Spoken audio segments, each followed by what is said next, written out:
காஞ்சிபுரம் அருகே சென்னை பெங்களூரு தேசிய நெடுஞ்சாலையில் கண்டெய்னர் லாரி மோதியதில் இருசக்கர வாகனத்தில் சென்ற தாயும் 2 மகன்களும் பரிதாபமாக உயிரிழந்தனர்.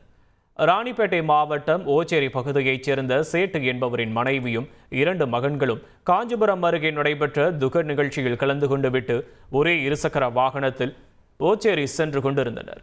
சென்னை பெங்களூரு தேசிய நெடுஞ்சாலையில் தாமல் என்ற இடத்தருகே சென்று கொண்டிருந்த போது பின்னால் வந்த கண்டெய்னர் லாரி உரசியதில் நிலை தடுமாறி மூவரும் கீழே விழுந்தனர். அப்போது மூவரும் லாரியின் சக்கரத்தில் சிக்கி பலத்த காயமடைந்தனர்.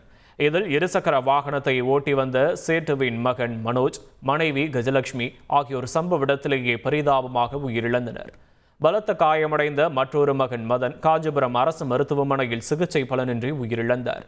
சிறிது நேரம் கழித்து பின்னால் இருசக்கர வாகனத்தில் வந்த சேட்டு தனது மனைவியும் மகன்களும் விபத்தில் சிக்கி உயிரிழந்ததைக் கண்டு கதறி எழுந்தது காண்போரை கண்கலங்க செய்தது. இந்த விபத்து குறித்து பாலுசெட்டிச்சத்திரம் போலீசார் வழக்கு பதிவு செய்து கண்டெய்னர் லாரியை பறிமுதல் செய்து தப்பியோடிய லாரி ஓட்டுநரை தேடி வருகின்றனர். கொலை செய்துவிட்டு எப்படி தப்பிக்கலாம் என்பது தொடர்பான திரைப்படங்களை பார்த்து ரியல் எஸ்டேட் அதிபரை கொலை செய்த IT ஊழியரை போலீசார் கைது செய்துள்ளனர். கேரள மாநிலம் கலமச்சேரியைச் சேர்ந்தவர் ஜெய்ஸ்லே அப்ரஹாம் ரியல் எஸ்டேட் தொழில் செய்து வருகிறார். வெளிநாட்டில் இருக்கும் இவருக்கு மகள் வழக்கமாக போன் செய்து பேசி வந்திருக்கிறார். ஆனால் கடந்த வாரம் போன் செய்தபோது ஜெய்சி போனை எடுக்காததால் சந்தேகமடைந்த மகள் போலீசாருக்கு தகவல் அளித்திருக்கிறார்.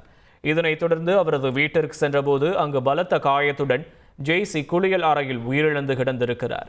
இது தொடர்பாக வழக்கு பதிவு செய்த போலீசார் ஜெய்சி குடியிருப்பு மற்றும் அதனை சுற்றியுள்ள பகுதிகளில் CCTV காட்சி பதிவுகளை ஆய்வு செய்தனர்.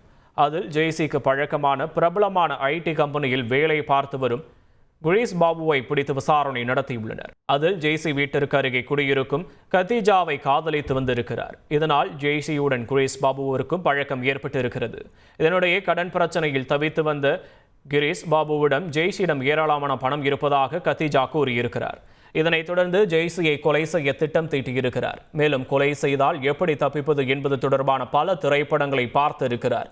சம்பவத்தன்று ஜெய்சி வீட்டிற்கு வந்து இரும்பு கம்பியால் அடித்து கொலை செய்ததாக போலீசிடம் வாக்குமூலம் அளித்திருக்கிறார். இதனைத் தொடர்ந்து கிரேஸ் பாபுவை போலீசார் கைது செய்தனர்.